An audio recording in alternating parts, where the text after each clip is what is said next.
Армысыз, ардақты театр сүйер көрермен, араға апта мен күндер салып, алдарыңызға қайта келдік. Хадиша Бөкеева атындағы Қазақ драма театрының шығармашылық ұжымын өздеріңізге етене жақын таныстыратын кейіпкер бағдарламасында жүздескенімізге қуаныштымыз. Бүгінгі сырлы сұхбаттың кейіпкері Хадиша театрының негізін қалаушылардың бірі, актриса, Қазақстан еңбек сіңірген қайраткері Бақтыгүл Хабиқызы Жақыпова. Бақтыгүл Хабиқызы, уақыт бөліп келгеніңізге көп рахмет. Қал жағдайыңыз қалай? Рахмет, Аллаға шүкір. Карантин басталғалы өнер ордасы мен өнерсүйер қауымның арасы алшақтап кетті. Қазір немен айналысып жүрсіз? Театрға деген сағынышты басуға нендей амал қолданудасыз? Енді карантин кезі деген өте ауыр тиді. Бүкіл халыққа ауыр тиді. Қиямет қайғы шекті, шыны керек. Енді сол кездерде енді әр адамға отбасында сондай қиындықтар болды. Қатты стресс алуға дейін бардым.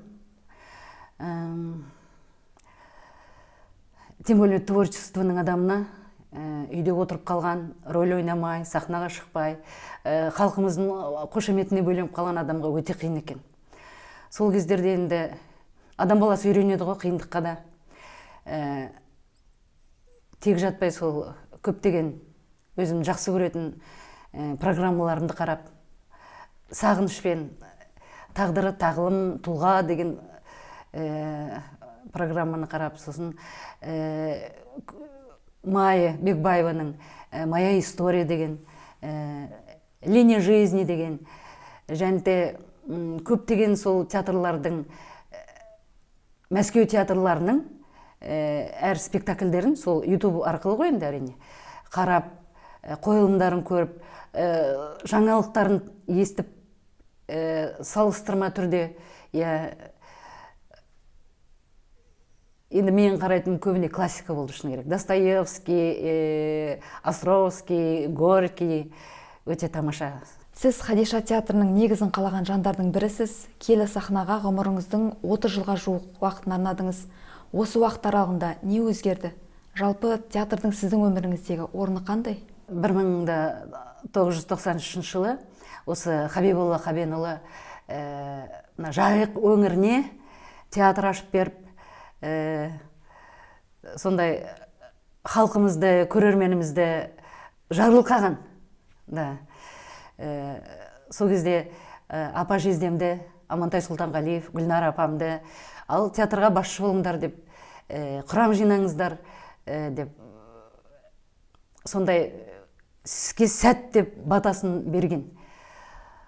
Сол кезде енді театрға үлкені болып мен келдім. Сол кездегі жастардың ішіндегі Мұсағали, Бебегүл, сол жылы бітірген Боранбай, Жангелді, Айнұр әріптестерім келіп, сондай бір жастардан. Енді үлкендерден Қайыпберген аға, Есенқұловтар, Шахарбану апа, Шымкенттен Сейсенғалиев Темірболат аға, Сатқали ағамыз, Гүлбаршын әріптесім, Хазима Мұрат, режиссерлардан Жамбылбек аға, Елкен Жылқышынов ағамыз, Тельман Имашев ағамыз. Сол бір керемет өте сондай аға буын жиналды. Сол кезде біздер жаспыз. Сол кісілердің енді өздері сондай енді по силе мощи, по весу, фактуре, по габариту дегендей, сондай өте по внутренней силе духа, да, сондай бір мықты тұлғалар келді. Оны мен кәдімгі қызығып айталам, по уровню профессионализма мықты тұлғалар келді. Сол мықтылардың алдын көрдім, мектебінен өттім деп. Сол кісілердің кешегі күн бүгін тарих деп айтып жатамыз, Сол кез сол үлкен аға буыннан біз мектеп алдық, тәрбие көрдік. Сол кісілермен бір сахнада, бір қойылымда жүргеннің өзі деген бір бақыт, бір сәт, бір кәдімгі ғанибет. Бір енді айта кетейін дегенім, осы Амантай Сұлтанғалиев басшымыздың бір сол кісілердің алақан жылуын көріп өстік. Бірге гастрольге шығамыз. 500 километр сол Бөкейордаға барғанда, Жәнібекке. Жолшыбай сол автобусымыздың ішінде, ән салып, күй тартып, терме тартып, естіп. Сол кісілер сондай біздер әсер алатын едік. Сондай бір шабыттанатын. Сол кезде менің жұмысқа барып жүретін күнім күнделікті мереке еді. Шын айтамын. Кәдімгі рахаттанып, ләззат аласың өзің жұмысыңнан. Оны ұмытуға болмайды әрине. Кеше ғана Ұлы Отан соғысының ардагерлерінің күні болды, мерекесі. Сол Амантай басшымыздың айтып кетейін дегенім, кәдімгі асын үш сызып, өйткені аталарымыздың көре алмай кеткен керемет осы театрымызды сол кезде автобуспен списогын беріп, осындай әжелерді жинап алып келесің деп, ол кезде Тойота театр ашылғанда сондай сыйға берген. Сонымен Кладьконы жібереді. Ақжаулықты аналарымыз көрді театрымызды. Соған мен әлі күнге дейін соны ұмытпаймын. Сол риза болам ағамызға. Ол үлкен бүгінгі күнде жойылып бара жатырған сондай бір қасиет өте аз. Сол кезде Қаракөз, Шойын қатын спектакльдері болды. Енді сол кісілердің, енді ағаларымыздың бүгінгі күнде орны ойсырап тұр. Оны айта кету керек. Жатқан жерлер жарық болсын, топырақтар торқа болсын, жандар жәннатта болсын деймін. Режиссерларымыз дүниеден озып, аралары сиреген кезде, мысалға Мұрат Ахманов, өзіміздің режиссеріміз, спектакльдер қоятын қойылымдар. Гүлнара Жақыпова апамыз сол кезде қойылым қоятын, бізде ғашық болғанбыз деген. Мұрат Ахманов банағы Тойы көбей, Пай-пай жас жұбайлардағы Ғазизам, Кеуіздеген кемпірлер деген. Тіпті керемет қойылымдар шыны керек. Көрерменнің көңілінен шығып жүретін бір жақсы сондай бір. Енді бүгінгі күнде қарасаң, әрине заманның ағымына қарай өзгерістер керек. Мен оны қолдаймын. Бірақ енді мына біздің театрымыз ұлттық театр болғасын, өзінің тілімен, дәстүрімен, өзіміздің сон құндылықтарымызды жоймай, осы қастерлейтін, насихаттайтын киелі сахна ғой, киелі театрымыз. Енді біздің театрға да жақсы қойылымдар келді. Дина Құнанбаеваның режиссерлық қойылымы келді, Войцех деген драмасымен. Азамат Сатыбалды келіп қойды, керемет тамаша. Тоже какое-то новое явление, новые какие-то приемы дегендей. Ұнады, бірақ ол халыққа ұнады. Сосын біздер Қуаныш Амандықов директор болып тұрғанда біздерді Москваға жіберген. Барып қайтындар, көріп қайтындар деп. Сол кезде біздер 2-3 күнге бардық. Вахтанов театрын көрдік. Ол кезде Ричард III өте мықты жақсы. Тоже новый формат, сондай әдемі өте жақсы шықты. Және менің бір риза болатыным, кішкентай қуыршақтай Гүлназ Балпейісова, шатаспасам сол фамилиясы, в Париже деген спектакль қойды, комедия. Хорлан бар, Эльмира бар, біздің өзіміздің қазақ қызымыздың сондай Вахтанов театрында спектакль қойды деген, ол біз үшін мәртебе, дәреже. Айтып кетіп едік, Гүлназ, айналайын, сен шақырғымыз келеді, барғасын ертең айтып барамыз деп. Міне сондай өзгерістер болған жақсы деп армандаймын да, қарап жатпай. Мәселен, мына қызыққаным кешегі неден көріп, Қалибек Қуанышбаевтың театрында, Бопай ханым премьерсы болайын деп жатыр. Мықты актер Ақшомаров, Неплюев деген образ сондайын деп жатыр. Сол кездегі губернатор, енді бүгінгі күнгі кәдімгі актуальный тема. Біздің театрда да сол қойылған қалайым. Біздің тарихымыз бай ғой. билеріміз, батырларымыз, Қажымұқаны бар, сондай тарихи тұлғалар бар. Оянуымыз керек, тарихымызды білуіміз керек, жастарға үлгі ретінде көрсететін уақыт келді. Деректерге сүйенсек, 30 жылға жуық уақыт ішінде ірілі ұсақты 80 рөл сомдаған екенсіз. Соның ішінде өзіңізбен үндес, жаныңызға жақын кейіпкер ретінде кімді атар едіңіз?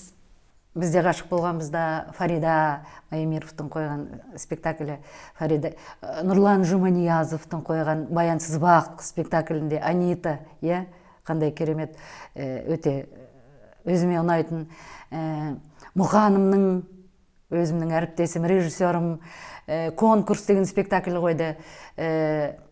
Сол екінші пландағы рөлді главный қылып, соның өзі мен үшін өте рахаттанып сомдайтын едім. Шомылып жүріп дейді ғой, шабыттанып жүріп. Және Птушкиннің «Мен тастама» деген спектаклі. Өте сондай, өзіме ұнайтын. Орыс әйелдің образы, енді ол маған өте сондай жеңіл келді, рахаттанып кәдімгі мұзға коньки тепкендей келді. Өте керемет енді.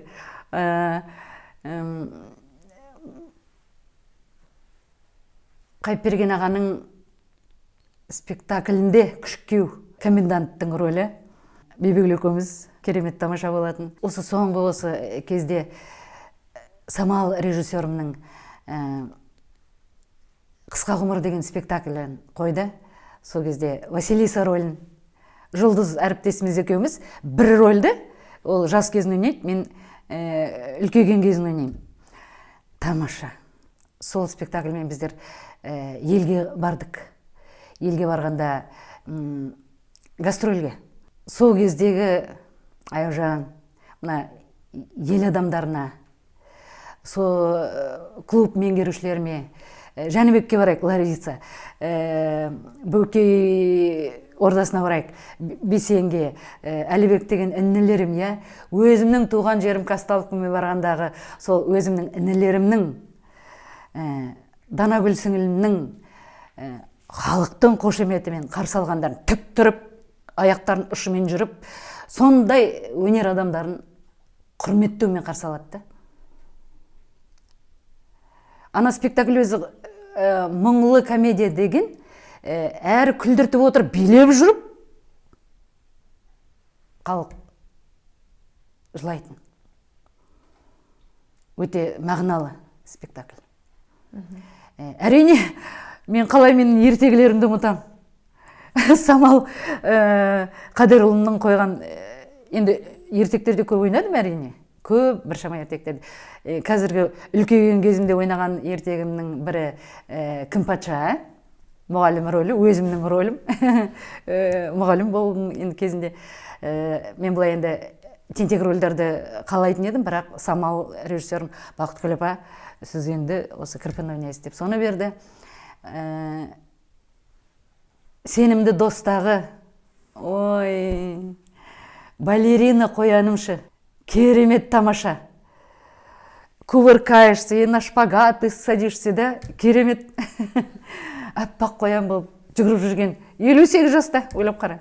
Тамаша емес пе? Мен әлі күнге дейін сказка ойнар едім, берсе. Бірақ кейін енді жастарымыз рөлсіз жүрмесін деп қиып берген рас. Алла тағаланың бір берген қазағыма қасиеті бар ғой. Адамгершілік деген, кішіпейілділік деген, сондай қасиеттер ұмытылып бара жатыр ма екен деген бір кәдімгідей соны ойлап бір қиналып кететін кездерім болады. Сол кезде енді қарайсың, білесің ютубтан, оғанда жақсы. Мен қандай рөлдеге дайын екенмін дегенде өзім іздеп қарағанда, осы аналарымыз бар ғой, Қара Шашана, Нүрила Думалағана. Нүрила деген, бала кезінде Нүрила деген, енді сол Думалағана деп. Сол анамыздың, қазақтың халқының анасы ретінде, символ ретінде мен соған дайынмын деп айта аламын. Өйткені мен талай рөлдерді ойнадым, аналардың, жетім, жесір кемпірлердің рөлін. Сондықтан да мен дайынмын, опыт жинадым, тәжірибе жинадым деп айта аламын. Өте жақсы болар еді. Бүгінгі күнде ол үлгі болар еді. Және мына жастарға тарих ретінде де мына біздер жастарды тәрбиелеуіміз керек. Мына болашақты. Қазір балалардан сұрасам білмейді ғой. Көретіндер шетелдің мультфильмі. Мен айтам, неге қазақ мультфильмдерін өзіміздің кәдімгі Бебегүл сияқты бар ғой мультфильмдер, керемет, сүйкімді, Қожа Насыр жөнінде қарап үйретпеске балаларды тәрбиелеуіміз керек.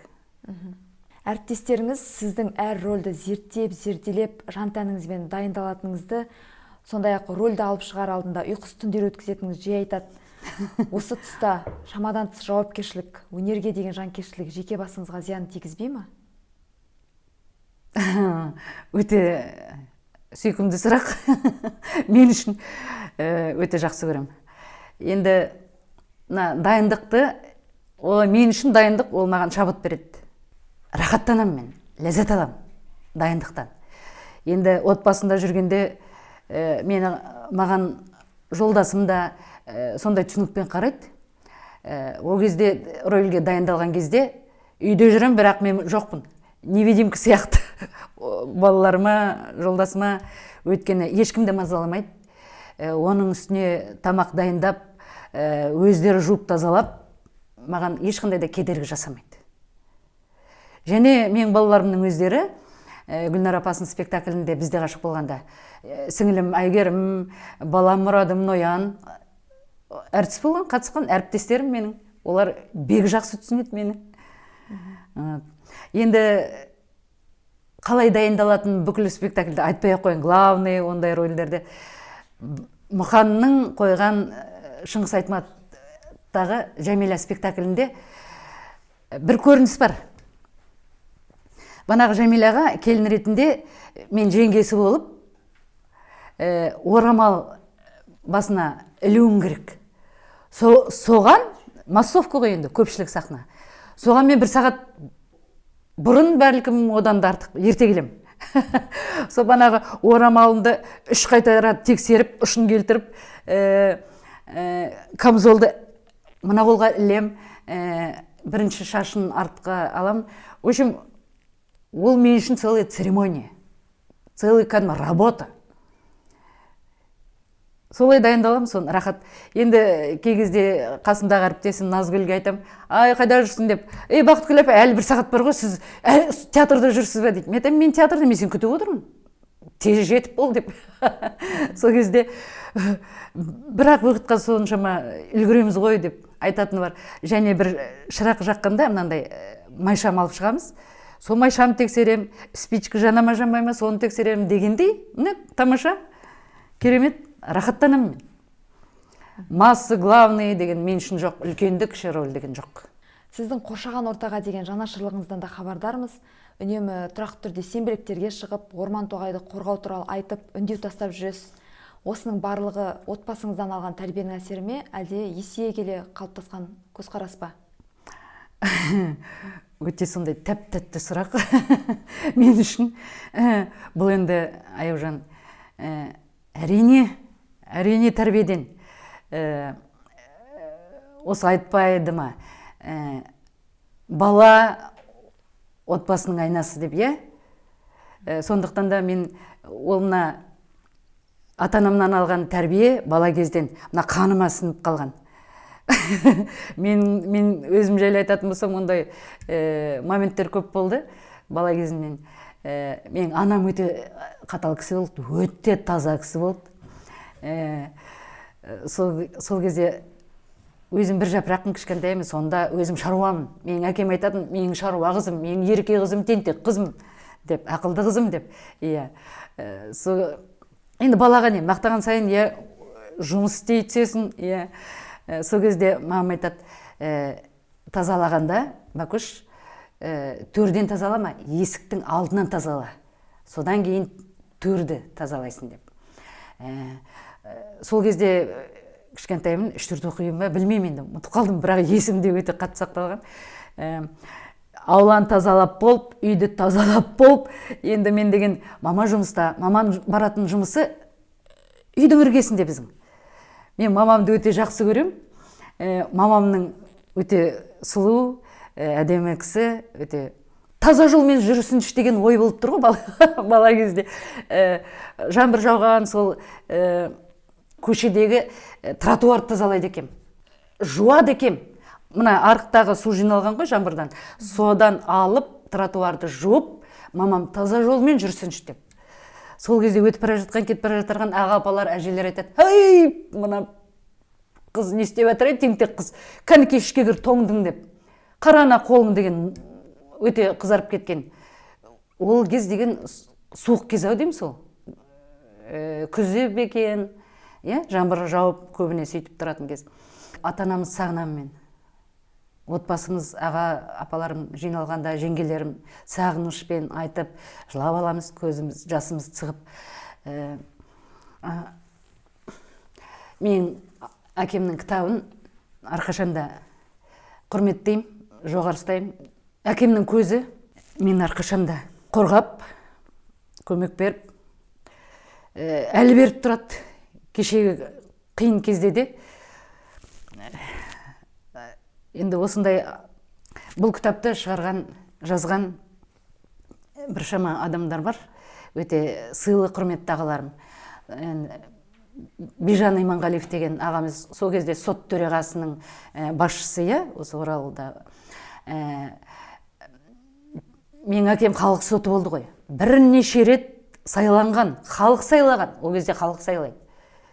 Осы қабақаң болсын деп, халық өте құрметтейді, ел адамы, сенімді ағаларымыз, қамқоршымыз деп, өте әділ сот болған деп, осы күні кеше осы гастрольге шыққанда да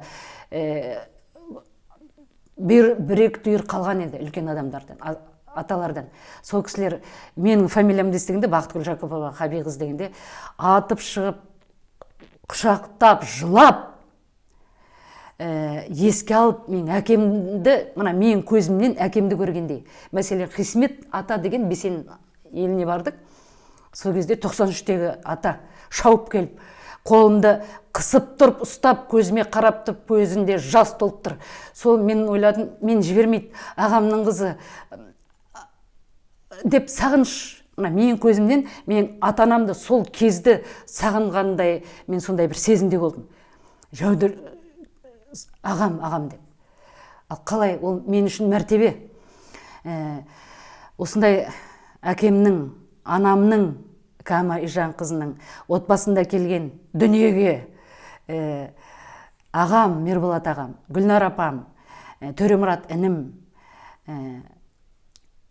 бір-бірімізді өте сондай жақсы көріп, сыйлап, сондай сүйіспеншілік, қамқоршылықпен, сол бір-бірімізбен солай өскен жанұямыз. Осы әкеміздің айтқан, осы менің құлағымда әлі күнге дейін тәрбиесі: адам болыңдар. Адам болып келдің өмірге, адам болып кетуді ойлаңдар, балаларым деп. Ол кезде мен түсінбеймін ғой, кішкентаймын. Ол қазір түсіндіріп жатырмыз. Қараны қазанға салмаңдар. Ала жіпті аттамаңдар. Бетегеден төмен, жусыннан биік болып жүріңдер деп. Әкемнің айтқан, кәдімгі мен үшін ол ақылы, сонымен әлі күнге дейін ұстап келе жатырмын деп ойлаймын. Және ұмытпауға тырысамын. Және менің бүгінгі күнде өсіп келе жатырған әкемнің қазір енді шөберелері болады ғой, немере шөбере дейді. 5 жастағы менің сіңілім өткенде Лаура Бекболатованың программасында қатысып отыр. Волонтерлыққа барып қызмет жасады. Чемпионка мира Екатерина Ларионова деген бар, призер Олимпийских игр. Сол кісілермен бірге сол Ханская рощада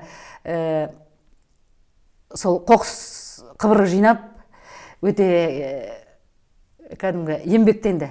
Соны рахаттанып, Оны ұйымдастырған Амантай жездем ғой енді, Махамбет Амантайұлы. Көрдің бе, әкесінің тәрбиесі, баулыған еңбекке. Махамбет бүгінгі күнде, мен қазір айта алсам, директор филиала международного права, в общем, там медиатор. Ол бір. Екіншіден, учредитель благотворительного фонда Арман Орал деген бар. Және де эколог. Және вице-президент демекен по федеральному спорту, по баскетболу и сондай бір тағы стрейнту дейме, сондай бір не бар. Сол волонтерлар жинап, как эколог ретінде, банағы жастардың ішінде Лауырбек болатыны бар, чемпионка мира бар, Ханская рощины жинауға барады. Соның бәрі бала кезден тәрбие ата-ананың анасынан алған, әкесінен алған, сол жалғасып жатыр да. Соның өзі қандай бір керемет, осы бүгінгі ұрпақтың осындай еңбекке өздерін сол аянбай кірісіп кететіндерінің өзі бір үлкен жетістік ол. Әкем туралы пікірлер жинап, осы кітапты шығаруға атсалысқан Темір Құсайынов ағамызға менің алғысым шексіз. Рахмет айтамын ол кісіге. Бақтыгүл Хабеқызы, сіздің өмірдегі басты жетістігіңіз қандай? Басты жетістік енді біріншіден сол дүнияға келудің өзі жетістік. Және де отбасымды өте сондай үйлесімді құрғанның өзі бір жетістік. Жолдасым Нариман, мектептен бірге келе жатырмыз, бірге оқыдық. Әрине балаларым, Мұрадым ұлым, Ноян ұлым, шаңырағымыздың қазіргі бүгінгі күні келінім Мөлдірім, әрине немерем. Осындай отбасыда енді ол бір Алла тағаладан келген бақ қой. Сондықтан да отбасыңның сондай өзінің көмегі болады, әртіс адамға деген құрметі болады. Менің өнерім сыйлайтын отбасым. Сондықтан да театрдағы әрбір жетістігімізге, осы қойылымдарға, жетістіктерге, осы менің отбасым өзі қуанып отырады. Осы аға буын апаларымыздан Гүлнара Жақыпова апамыз, Мұрат Ахмановтан шәкірттері бүгінгі күнде осы театрымыздың ең алдыңғы әріптестерім. Талиғат бастаған Жігеров. Қазір ол жастар мәдени үйінде көркем жетекші. Нұргүл өзіміздің театрымыздың көркем жетекшісі. Мұхан Атырау театрының, Махамбет атындағы театрының көркем жетекшісі. Самал мен Эльмира екеуі сондай жұп, өздерінің қазір жастар, балаларға арналған театр ашып жатыр. Соның өзі қуантады. Сондықтан да болашағымыз зор деген сондай бір мықты үмітпен осындай қуанып отырам. Актрисаларым бар. Өте әдемі, сұлу, ару актрисаларымыз, сіңілдерім, менің партнершым, спектакльдердегі Хорланым өте мықты, сильная актриса. Многожанровая, Жанаргүл, баймыз, және де сол кезде Жұлдыз, Нұржігіттер, Данияр, Алмас Шумановтар келді, Енді олар қазір өздерінің жұмыс барысымен қалада, Алматы, Астанада. Солардың жетістіктері үшін де қуанып отырам. Жұлдызым киноактриса, Нұржігіт мықты актер. Одан кейінгі жастарымыз бар, әріптестерім. Өздерінше қызмет жасап, осындай әр мерекеде кешегі мына соғыс ардагерлеріне сондай бір ұйымдастырып, концерт қойып жатыр, өлең айтып. Енді қуантарлық жағдай әрине.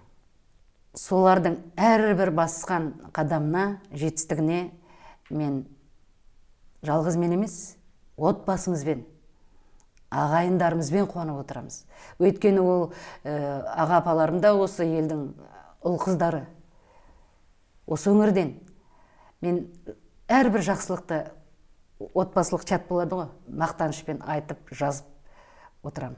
Аға буын өкіл ретінде болашақтың иелері қазіргі жастарға қандай кеңес айтар едіңіз?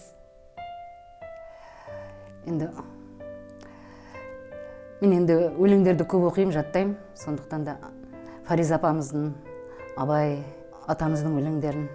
Бірақ енді осы жолы, осы жастарға айтатын, мен Пастернак, писатель 20 века, великий русский поэт, быть знаменитым.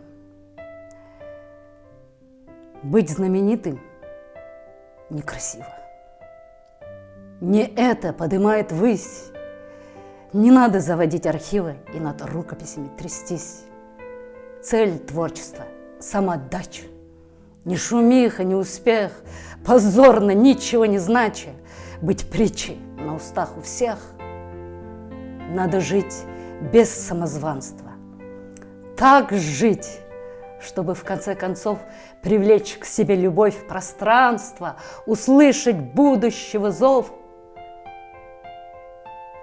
И надо оставлять пробелы в судьбе, а не среди бумаг, места и главы жизни целые, отчеркивая на полях, и окунуться в неизвестность, и прятать там свои шаги, где прячется в тумане местность, когда в ней ни видать низги. Другие по живому следу пройдут твой путь за пятью пять, но поражение от победы ты сам не должен отличать и должен ни единой долькой не отступаться от лица и быть живым, живым и только до конца. Бақтыгүл Хабиқызы, алтын уақытыңызды бөліп, әдемі әңгіме өрбіткеніңізге рахмет. Карантин аяқталып, келі сахнада жолығатын күн тусын тезірек. Иншалла. Амандықта болайық, жақсы ойда болайық. Құрметті көрермен, кейіпкер бағдарламасының кезекті шығарылымында жүздескенше ел аман, жұрт тыныш болсын.